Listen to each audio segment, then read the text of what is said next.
What's happening, good people? Welcome to our next episode of What is Life All About?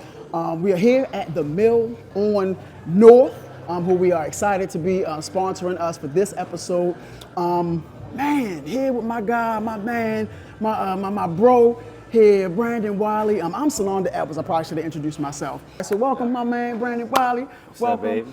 How are you today? First of all, let's start there. I'm good. Good? How about yourself, Nani? You know what? I'm doing pretty good, man. Pretty good. We're in a good place now. We're in a good place, man. Yeah, That's on good. North Avenue. Absolutely. At on the North Mill. Avenue. How about it? So look, it's interesting that we're here at the Mill on North. Today, first of all, this episode is going to be focused on hope. And one thing we want you all to do is to be on the lookout for billboards on 83. Is it south, north? Where we're going? We're going both ways. We're going both ways. Yeah, Okay, we're going to be both like both ways. I love it. Absolutely. I love it. So make sure you all are on the lookout for some key terms that we just kind of want to put out to the atmosphere for our Baltimore communities. Today, we're going to dive into hope. Hope. All right, hope. And it's interesting again that we're here at the Mill on North because I think about going into schools. I think about talking to young people, and a lot of times I ask them a question: how do you think Baltimore is viewed by outside communities? Right? Like, how do you all feel Baltimore is viewed? And a lot of times, bro, I'm gonna be honest with you. Talk to me. They say that, man, Baltimore's about homicide. Ah. Baltimore's about violence, Uh-huh. right? Baltimore is about negativity oftentimes. Again, that's how they think the outside world kind of Looks and sees views us, at right? us, right? So I think my first question that I kind of want to ask you today is, what can we do? What are some things that you think we can do to make Baltimore a more hope-filled place? What are some things that you feel we can do to make the outside world understand that Baltimore is full of hope? We've got a lot of good things going on here, a lot of great things going on in Baltimore. What are some things that you think we can do to kind of change the image of how Baltimore is viewed by others? You know, I think Baltimore, what we have here in Baltimore is special. You know, a lot of the development that's going around in Baltimore, I think that's going to create a huge impact on how we're viewed from outside. Love it. You know, especially being here, right here. We're on North Avenue. Come on. Hello. Come on. I mean, like, this restaurant, it's a bar over there. It's, the patio furniture's outside, Sir. This is Baltimore. I remember, like, my grandmama's house, and we live right around the corner on Ashburton Street. Off North Avenue. Off North Avenue. Come on, yes, sir. Growing up there, we had to chain our patio furniture up. It had disappeared. Yes, sir. But this patio furniture here at North Avenue, in this place, when we build things, people respect things. Yeah. And they respect that furniture outside because they respect having an opportunity to have this on the inside. Love it. This is just funny because, like, Greater New Hope's right down the street. About it. And we talking about hope today. That's right. That's what my crazy. father became a great deacon at, Absolutely. Me and you, Mike, we used to go to church there. My first taste of church Was at at Greater New New Hope. Hope. You invited Absolutely. me, Mike invited me, you know what I'm saying? My first taste of church. And Absolutely. I think churches, they provide a level of hope for the community. Yes, sir. And a lot of things that they do. But I think, there are, in order to change or in order to grow Baltimore, we need to start realizing that the communities aren't filled with that negativity. Absolutely. The communities are filled with people who enjoy and want to have an opportunity to have nice things, comfortable places to go. That's big. A comfortable place to get a coffee. Absolutely. A comfortable place to get a sandwich or Love that. dessert. They want to feel that. Yeah. They want to have an open area like a park. Yeah. Where they can have different festivals like Artscape and AFRAM. Yes, sir. Those are the things the city needs. You're actually taking me somewhere. I'm so glad that you mentioned like Artscape, AFRAM, things like that.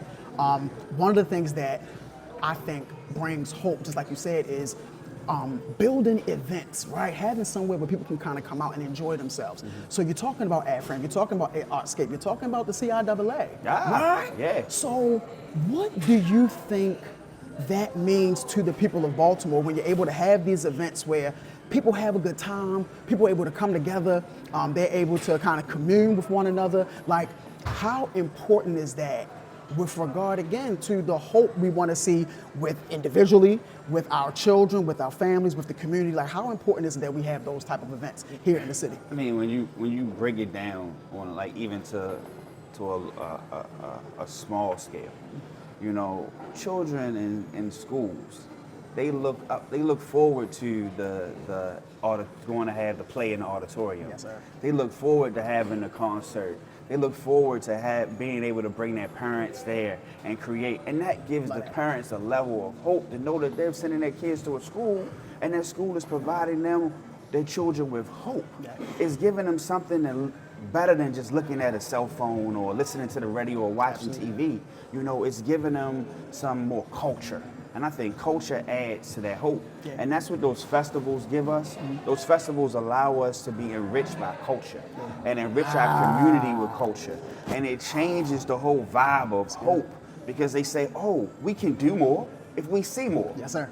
You know, Yes, sir. you don't really know if you can have hope, Yeah. but you know, the hope to know that things are happening. Yeah. And the hope to know that these are happening in our communities. Yeah. Oh, well, I can achieve. Maybe I can open up a stand there. Maybe I'm gonna attend. Maybe I'm gonna bring somebody from my neighborhood or my next door neighbor or my friend or my church member. Hey, we're going to Arscape, or we're going to these events Love that. to create that level of hope, to Yeah. let us know that our city is doing things. It's making things happen. I love that. I love that. You know? I love that. That's beautiful. And I hate to take it like to well, no, this is not a negative, please, because it's about feeling, and it's about making sure that we are figuring out ways to instill hope in others. So I guess that's my next question. When you have those who aren't feeling at their best, when you have those who don't have a sense of pride or a sense of hope, right?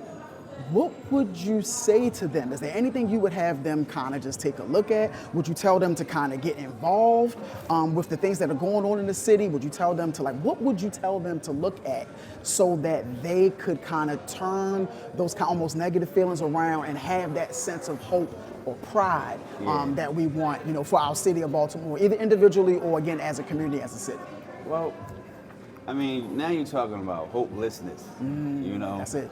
So That's it. if we're talking about hopelessness and finding hope, you know, that's, you have to position yourself with different people. Love it.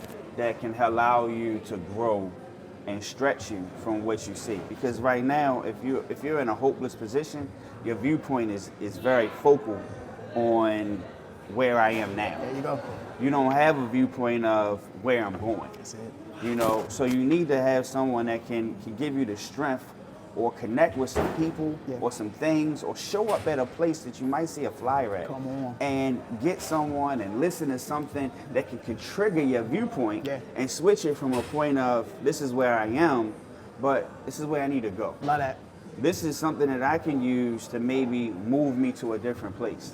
You know, and I think when you're in that hopelessness, you know, just that ember that comes from that interaction can create something that can blossom to be something that we call hope. Absolutely. On I it. love that. Yeah. I love that. I love that. And I love the fact that what I'm getting, and of course you correct me if I'm wrong, like you're saying like we kind of gotta push ourselves a little bit more, gotta right? push, nah. It starts there, You gotta and push. then you're able to connect with others, and that's what takes it to the next level, right? Like we have to have this kind of identity of, I'm going to search this out. I'm going to search something out. Right. I'm going to hang out at the Mill on North and catch the vibes, Yeah, right? I'm gonna bump into somebody. I'm gonna, you know, I have to put myself. I have to move. Yes, sir. I gotta That's move. it. Gotta move. Come Gotta on. move. Gotta move. You know what I'm saying? Gotta I move. can't sit I here love that. in this space I love that. and expect for change to happen. I gotta move, nah. Yeah, that's it. And even if I move from one corner to another corner,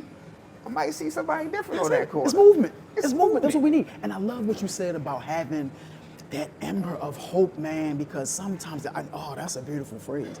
All you need is an ember of it. hope. You need an ember of hope, and you got to figure out ways to fan that. And that's blowing it. Blowing it. You need that, bro. You need that. You need that. You got to blow on that. And that's what it's about. It's about taking that fanning that ember, and that's in the places. That's with the people. Yep. And that's what it is about making things happen, man. Listen, so look, I'm glad we had an opportunity to have this discussion, man. We're here, right? And we got to keep moving. We got to keep moving. Yeah. But this was great. Because hope. We're bringing hope. That's what it starts with. Yeah. That's what it starts with, man. I love that. So listen up. Thank you all for joining us today. My man Brandon Wiley, man, always here to make things feel so normal and make things happen. And listen, please be on the lookout for the next episode of What Is Life All About. Again, I'm proud to be here. Sananda Edwards, Brandon Wiley.